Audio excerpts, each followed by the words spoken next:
Dispatch feels like the beginning of a brand new, and yet at the very self-same time, very old era. As it manages to do something that the entire superhero industry has failed to do for the last 20 years, namely create a good superhero story. And we're going to get quite deep in the weeds on that point in but a moment, but first, I'd like to go over the story of the game's release, as it really does a fantastic job of showing just how enormous of a societal effect the game has had in such an incredibly short period of time. So, Dispatch is the very first video game created by the brand new, yet very much so pedigreed, Ad Hoc Studio, and describes itself as a superhero workplace comedy. A description that frankly fully fails to encapsulate just what Dispatch is. And that description was a large part of the reason why the very first 2 episodes of Dispatch released to an incredibly disappointing 12,000 concurrent players. It looked for all the world like a flop. And that in despite of it having a tremendous number of very high-profile connections. In part, the Critical Role crew, incredibly famous in their own right, along with tons of huge YouTubers, like Moist Critical or Jacksepticeye, along also with proper mainstream actors, like Aaron Paul and Jeffrey Wright. The game seemed set for unavoidable success, and yet the initial numbers were not encouraging.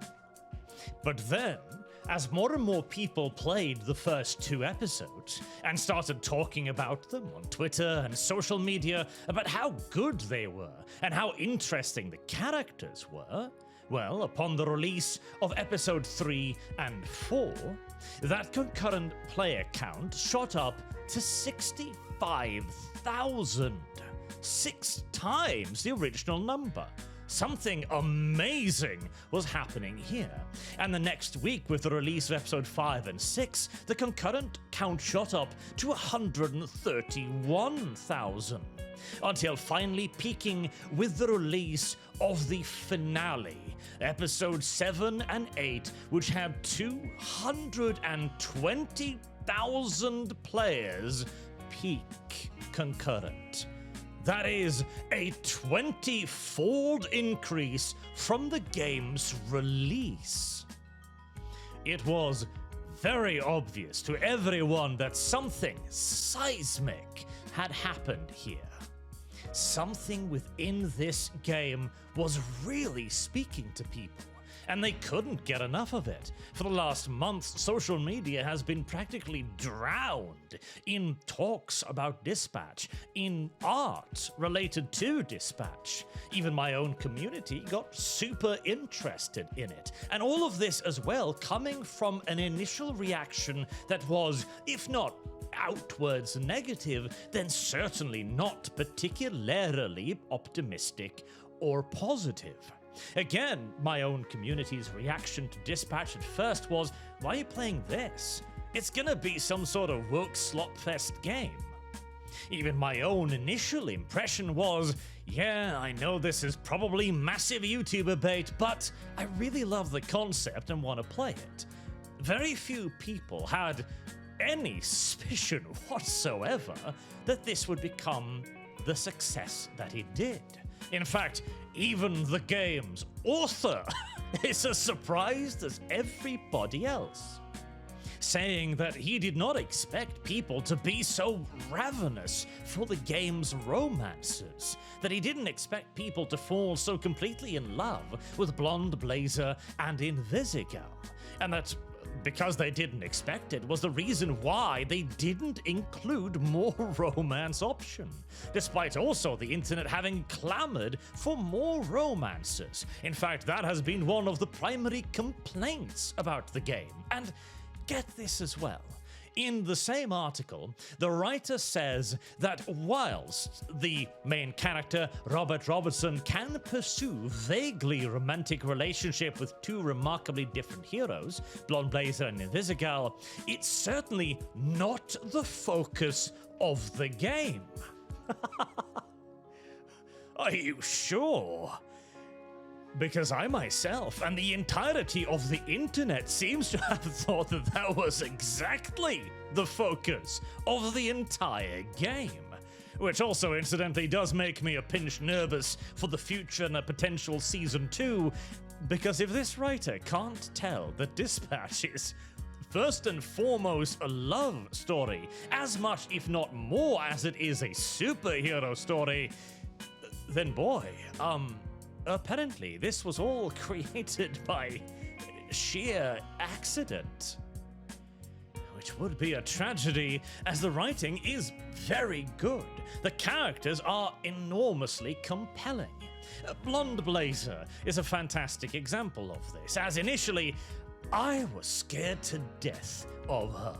I was near convinced, absolutely so, that she was going to turn out to be some sort of villain because she was too nice, too wholesome, too fun and cool. There's no way a character like that could exist in the current day. A nice woman? A superhero without some sort of dark hidden secret? Impossible. I mean, come on. A hot woman who's uncritically interested? No, she's either a serial killer or a fed, or both. And this too illustrates a fantastic subversion of expectations that the game does, I'm now suspecting, almost by accident. Namely that again, when I and many others started to play the game, we were virtually completely convinced that it was going to be some sort of The Boys-esque universe, where all the heroes were going to be assholes in one way or another, hiding dark secrets or horrible perversions.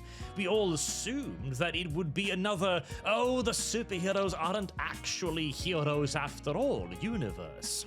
Because that's all that superhero movies and entertainment and comic books in general have been for the last 10, 20 years. It's been evil Superman, evil Superman, evil Superman, and evil Superman. And so to have a game in which the superheroes are actually heroes was, well, quite unexpected and tremendously refreshing. For whilst you might say that, oh, it's really easy to just create a basic bitch superhero story, and to be fair, the superhero story in Dispatch 2 is not a classical one, as the team you take control over, Z-Team, is made up of ex-villains who are now attempting to rehabilitate themselves. But over the course of the games, it turns out that, yeah, no, they are good people, deep down. And it is your job to bring the best out of them. But again, it's so easy to make a good superhero movie, right? That's why we haven't been able to make one for a very long time indeed, and why superhero fatigue seems to be just murdering the entire superhero genre right now. And there can be no clearer example of this than Superman. The classic Boy Scout. It should be virtually impossible to truly mess up a Superman movie, right? Well, the reason why I use that long list of evil Supermens as an example of where the world is right now is because, no, it's apparently quite easy. See, there was a point where we were drowning in too many classical good boy heroes. And during this period, we got the game Injustice, Gods Among Us, where we saw one of the many DC alternative universes, one in which the Joker tricks Superman into killing Lois Lane, and in so doing, detonating a nuclear device in Gotham City. Superman goes crazy, kills the Joker, and eventually constructs an authoritarian regime that rules over the planet. That was refreshing in 2013, because we'd had too many goody two-shoes superheroes. Now, 10 years plus later, we are dealing with the exact opposite fatigue. And unfortunately, the recent attempt to lift that malaise, Superman 2025, well, despite the fact that in my opinion it was a good Superman adventure, a classical Superman adventure, it was hobbled by 3 critical errors. Firstly, the movie had not the best writing, not the best pacing, and was set in just the wrong time in Superman's career. Secondly, the marketing, which was all over the place and seemed to actively court drama rather than actually trying to show off what was, at the end of the day, a fairly classical Superman adventure. As if the film developers thought to themselves, well, nobody's ever heard of this Superman guy. We need to make people aware by creating lots and lots of noise. But of course, noise was the absolute last thing the movie needed. It only created distractions and fueled a lot of the movie's initial negative reactions and receptions. And the final nail in the coffin was the fact that all of that negativity was primed and ready by the nonsensical rejection of Henry Cavill in the role of Superman, as a near-unified internet demanded that Cavill be given the opportunity to play the hopeful, bright Superman he had actually wanted to play. DC, yet again, as it seems pathologically compelled to do, shot itself in the foot as many times as it conceivably could. And so the state of DC now is that Superman earned less than Man of Steel. And this is despite the fact that I genuinely believe that Superman could have been at least an $800 million title, if not a billion, if it had simply been marketed as what it was, rather than as the confused mess of counteracting signals that it was marketed as. With the point being, in the end, that nobody really seems to fully understand what a superhero is anymore. Something that was brilliantly illuminated in Dispatch. As once the game itself was largely a fairly classical superhero story and a redemption story, along with quite heavy focus on romance, I would say, but there was an intriguing choice at the end of the game. Do you or do you not kill the villain? 20%, only 20% of players elected to not kill the villain, to be a superhero, which tells me that people have simply forgotten what a superhero is. See, there is a very clear distinction between a hero and a superhero. A hero is someone like a police officer, right? If a police officer finds himself in a dangerous situation, there's some criminals over there firing at him, then no one reasonable would bat an eyelash at the officer returning fire and killing the criminal. Of course, that's what you do in those circumstances. Simple as. Simultaneously, if you've just defeated the crazy villain that destroyed your headquarters, threatened your friends' lives, shot one of them right in front of you, and tried to murder you, you are entirely justified in the eyes of any reasonable individual to push your thumbs through his eye sockets and into his brain. But that is what a hero would do, not what a superhero would do. Because a part of being a superhero is to always find a better way. No matter how dark it gets, no matter how difficult, no matter how impossible, no matter how personally painful, being a superhero means to rise above, to be better, to be super.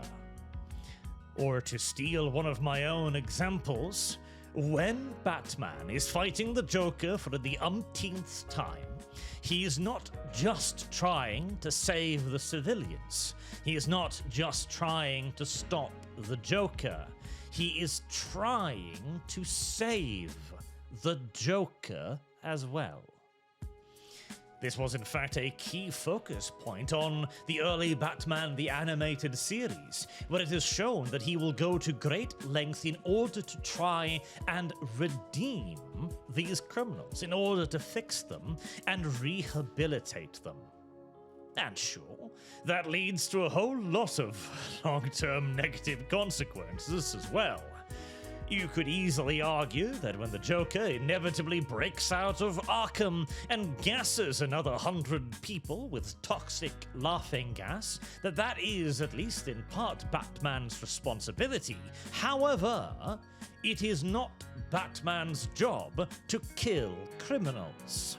It is not his duty, nor does he have the right to do so either. It is not moral for Batman to kill the criminals. It is the state's job to kill the criminals. As I absolutely agree, someone like the Joker probably cannot be reformed. Someone like Shroud from Dispatch probably cannot be reformed. But it is the government's job to create the necessary legal apparatus to simply say, no, sir, you are a villain.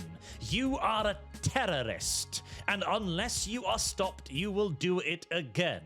Thus, I condemn you to be hung from the neck until you are dead. After a lengthy and proper trial, of course. But, to bring this back to Dispatch yet again, Dispatch is a setting in which it feels entirely natural for Robert to not kill Shroud. In fact, in the opening scene where he has a member of Shroud's crew trapped on his balcony, there is an option to let him go. And at the time, as a meme, I was like, oh yeah, push him over, kill him, let's start this subversive superhero story in the way it's meant to go on, with bad guy superheroes. But Robert, of course, places his mattress underneath his balcony so that the villain will not come to any harm, because he is actually a hero.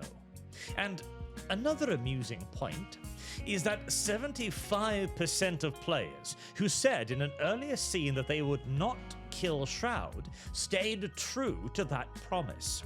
Those 75% of people understand, as I do, that superheroes don't kill people. Especially in a video game like Dispatch, where one of the key cornerstone elements is redemption, to take villains and turn them into heroes. In sharp contrast to most superhero things today, which seems to endeavor to take heroes and turn them into villains.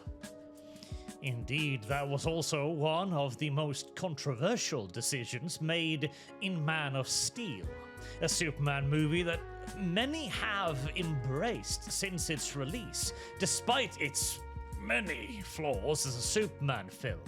First and foremost, Zack Snyder's inability to film anything in color, ever, but most importantly due to the decision of having Superman kill General Zod. An action taken by the film's creators to try and redefine Superman from the good guy hero everybody wanted and into something that we don't even know what. Because even after that, it's not like they built upon this. It's not like they made him into a villain. It's not like this was even ever mentioned again. They simply wanted to have Superman kill solely for the reason that he doesn't kill. It was just a desecration of Superman as a character, for no rhyme nor reason discernible to anyone. This showed that we had either forgotten what a superhero was, or that we only remembered insofar as that we tried to deconstruct what a superhero was. And it took a superhero workspace comedy game to remind us, by introducing a cast of characters that were genuinely compelling and genuinely heroic, with a central theme of redemption, of rebuilding something, of creating something better. And in a way, although I probably think it's unintentional, it feels like the game is saying, hey, I get it. You don't know what a hero is anymore. You can't tell. So let me try to show you through your own actions. And if you get a bad ending out of it, that will demonstrate just as much of what a hero is as a good one, as you can reach a pretty dark ending in Dispatch 2, where you completely fail Invisigirl, where you turn her into not a hero, but a villain and a murderer. Or alternatively, I might be giving way too much credit to a game that, well, owes its success apparently to a complete and utter coincidence / accident on behalf of the writer. A writer who has also said that he feels guilty for writing romantically and is trying to fix it. No, nobody, please don't listen. You actually created something really good. Don't try to fix it. And by all that is holy, don't come to hate your creation. It's popular for a reason, so don't feel the mysterious urge a la Joker 2 to go against everything you did in the inevitable sequel. Anyways, that was my pseudo rant on Dispatch, as I really wanted to talk about this game, and I really wanted to talk about many of the things it made me think about, and how it fits into wider superhero canon right now, and most crucially, how it fits in better than virtually all the other superhero canon right now.